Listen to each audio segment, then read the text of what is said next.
January 30th, 1943, 2,100 Chernhours. Berlin, Germany. The snow had stopped falling, but the city still shivered under a low gray sky. In a radar station outside Tempelhof, Oberleutnant Karl Fischer adjusted the dials of the Wurzburg set and waited for the green phosphor line to show another blip. The screen hummed, the sweep rotated, and there, faint, almost ghost-like, something moved at 7,000 meters. Fischer frowned. The echo was too weak, almost transparent. Everything that flew, everything built from metal, sent radar screaming back. Yet this thing barely existed on his screen. Before we dive deeper into this extraordinary story of innovation and invisibility, if you're enjoying these tales of wartime ingenuity, please hit that like button and subscribe to the channel. Drop a comment below and let me know where in the world you're watching from, whether you're in Berlin, Boston, or anywhere in between. Your support keeps these incredible stories alive. Fischer leaned closer to the glowing tube. "Increase gain," he ordered. Static filled the headphones. Hermann Göring stood beneath a giant eagle emblem. "Our radar makes Germany untouchable," he proclaimed. "No enemy aircraft can approach unseen." Applause echoed across the hall. And in that moment, while Göring raised his glass to German invincibility, something made mostly of wood was already crossing the invisible wall around Berlin as if it didn't exist. By 1943, Germany had built the most sophisticated air defense network in history. From the coast of France to the mountains of Austria, 624 radar stations turned day and night, scanning the horizon with electronic precision. The Freya radar, named after the Norse goddess who saw everything, could detect aircraft more than 120 kilometers away. The Wurzburg, smaller and sharper, could pinpoint altitude and direction with terrifying accuracy. Together, they formed an invisible web surrounding the Reich. Officers spoke of radar as if it were divine. "Radar does not lie," they said. "It sees everything made of metal." The system had predicted countless bomber raids, saving cities and factories. In command rooms, young women wearing headphones listened to the rhythmic pings, the heartbeat of the Reich's defenses. German radar had become the perfect soldier, obedient, tireless, incapable of fear. But after the night of January 30th, 1943, that certainty cracked. Fischer's voice came through the field phone to command headquarters. Unidentified contact approaching from the northwest, speed estimated 600 kilometers per hour. Altitude, 7,000 meters, signal strength near zero. The reply came minutes later. Negative confirmation. No contact. Fischer stared at his screen. "It's there." 2 minutes later, Berlin's air defense network erupted in confusion. Searchlights swept across clouds, sirens wailed, and somewhere above the city, 2 British aircraft glided through the darkness, unseen by the radars that were supposed to protect the Reich. At 2,122 hours, 3 explosions rolled across the city. One struck the radio station on Masterclass, silencing a live broadcast celebrating Hitler's rise to power. When the blast wave reached the Air Ministry, Göring's wine glass trembled. For a brief second, the man who had promised the Führer that Berlin's skies were impregnable stood in stunned silence. Then his face reddened. What in God's name was that? Officers rushed to the windows. Outside, they saw flashes on the horizon. Distant, surgical. No warning. No radar alarms. Göring's aide whispered, "Sir, our radar failed to detect them." The Reichsmarshal's hand clenched into a fist. Impossible. In the radar station, Fischer replayed the recording tape, staring at the faint pulse that had appeared and disappeared like a ghost. "There," he said softly. "It was real." His sergeant shook his head. If it was real, the others would have seen it. Fischer leaned back and looked at the ceiling. He had spent 5 years believing that electronics would never lie. Tonight, it had lied. Across the channel in an RAF operations room near Weiden, 2 Mosquito crews reported success. No losses, no interception. Their aircraft, sleek, pale, and made almost entirely of wood, had crossed hundreds of miles of defended airspace and returned without a scratch. Back in Berlin, Luftwaffe night fighters searched empty skies. Their radar-guided ground controllers had no vectors to give. It was as if the enemy had vanished into thin air. The weapon that had humiliated German radar was born not from brilliance, but from desperation. By the summer of 1940, Britain was bleeding aluminum. The Battle of Britain had devoured the nation's supply of metal. Every ton of alloy was treasure. Every rivet mattered. Yet while most of the country fought to build more metal, One man looked at the shortage and saw opportunity. Geoffrey de Havilland was 60 years old, soft-spoken, and stubborn as oak. His company was small, but it had something the factories didn't: skilled craftsmen, cabinet makers, furniture workers, men and women who could carve, shape, and glue timber with precision that metal never allowed. When the Air Ministry announced its next bomber requirement, more armor, more guns, more crew, de Havilland quietly went the other way. He stood before the procurement board and made a proposal so strange that half the room thought he was mocking them. A bomber, he said, with no guns, no armor, and no metal, built entirely of wood. Someone laughed nervously. "You're suggesting we send a flying piano to Berlin." De Havilland smiled faintly. "I'm suggesting we send something they can't catch." The Air Ministry was not amused. The proposal was rejected twice. But de Havilland persisted. He knew something the bureaucrats didn't. Speed could be armor.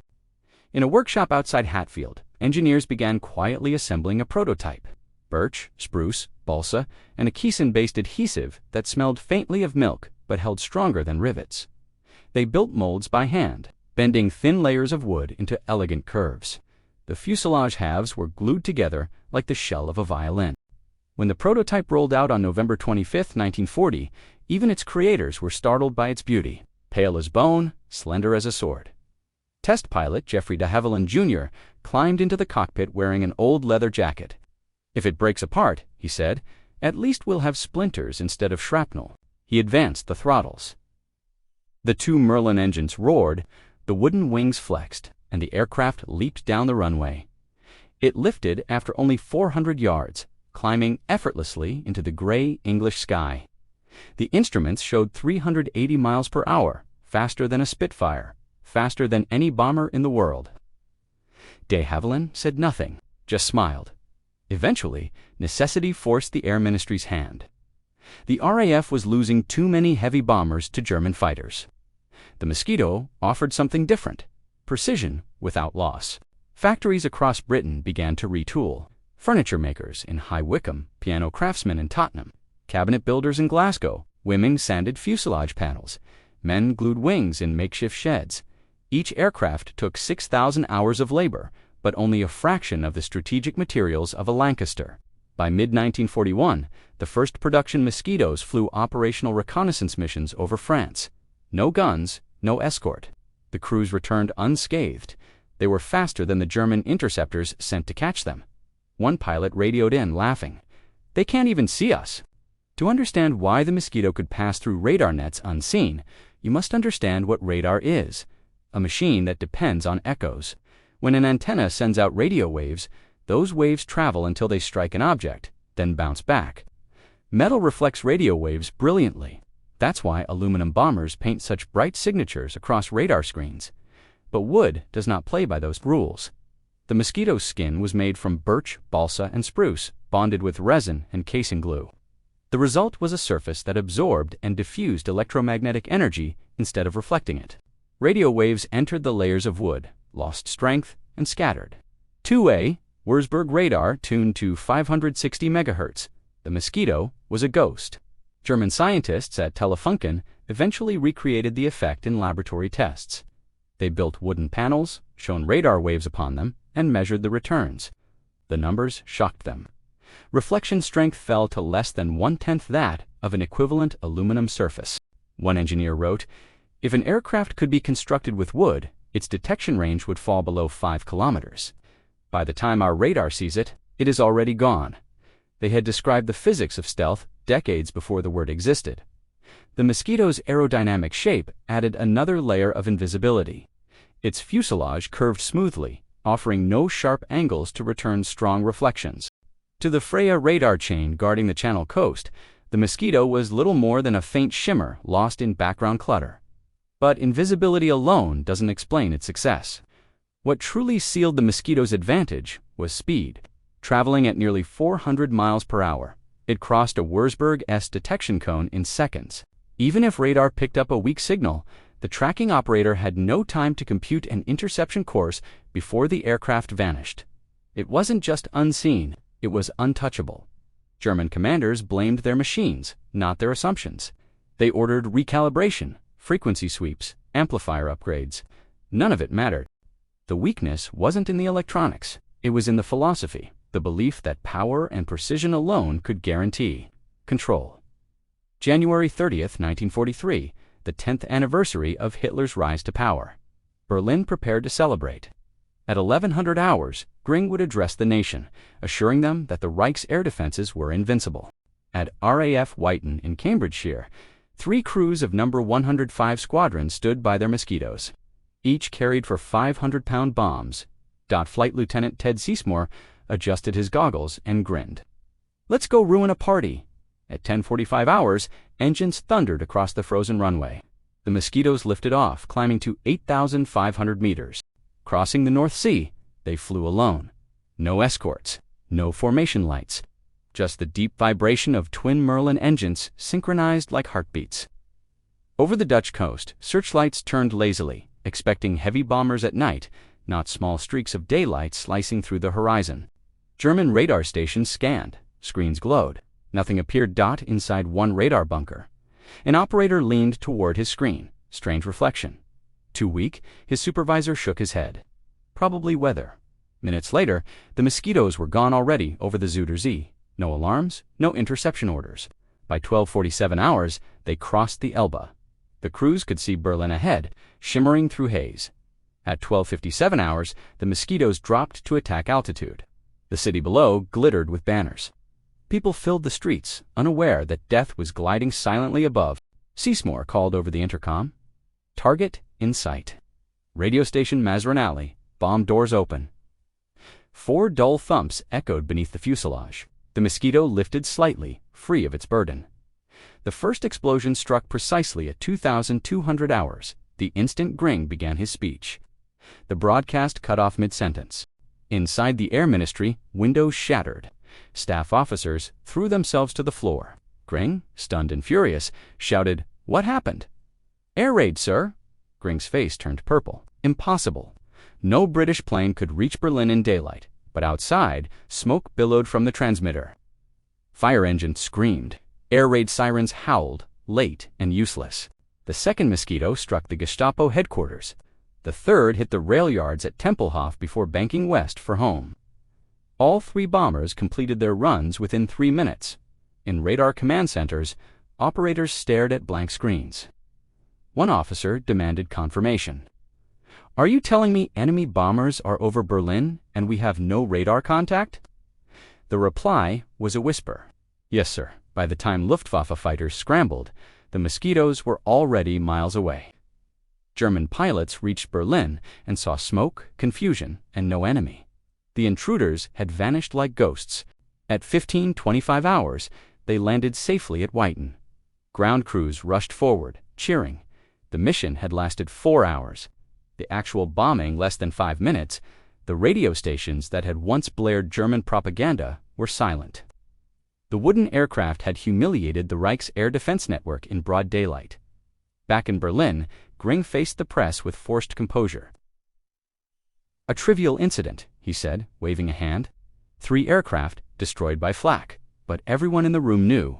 There had been no interception, no defense, not even a warning. In private, he raged, "How can this be? They were wooden toys." His intelligence officers had no answer. That evening, Adolf Galland, the Luftwaffe's fighter general, wrote in his diary, "The British have achieved something extraordinary. If they can send unarmed bombers to Berlin in daylight, we are losing not just the war in the air, but the war of the mind." By the summer of 1943, the myth of German certainty was burning away like morning fog. Radar operators who once sat proudly beneath portraits of Göring now worked in silence, afraid of what their screens no longer showed. The Mosquito had become a rumor. No one dared speak aloud during daylight, but everyone feared after sundown. The Luftwaffe called it Der Holzvogel, the wooden bird. Crews joked about it bitterly. You can't fight what you can't see. In June, Mosquitoes struck Cologne in broad daylight. A month later, they hit Hamburg during a firestorm raid, targeting radar control towers. By August, they were raiding Berlin every few nights. For every raid that succeeded, 10 German explanations failed. Official reports became absurdly contradictory. Enemy aircraft not detected, followed by enemy aircraft sighted visually at 3,000 meters. At Luftwaffe headquarters, the tension reached breaking point. On August 10th, during a heated meeting, Gring slammed his fist on the table. "I would rather lose a squadron than hear the British fly to Berlin with wooden planes." No one dared answer. Outside, windows shook from the distant rumble of another explosion.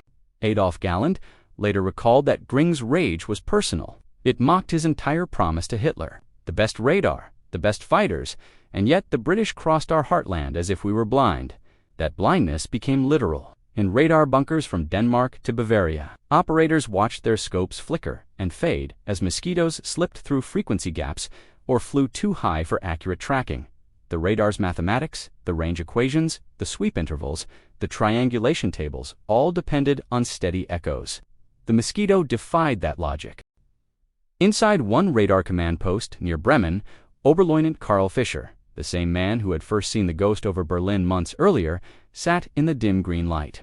His eyes fixed on the cathode tube.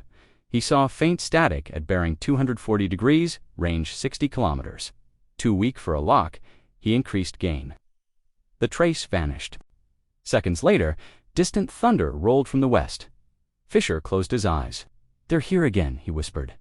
When the war finally ended, the mosquitoes that had haunted German skies returned home quietly. There were no parades, just rows of weathered wooden aircraft lined up on cold English airfields. Their wings bore scars of flak and frost, their fuselages dulled by salt air from the North Sea. In 1945, British engineers dismantled one mosquito and shipped sections to laboratories.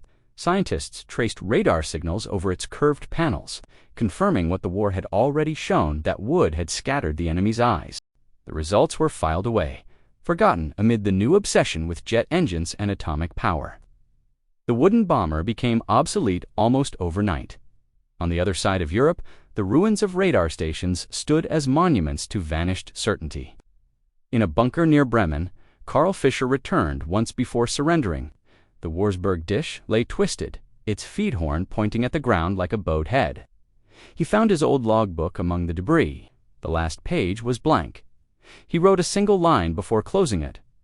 "Forever, we built eyes that could see everything except imagination."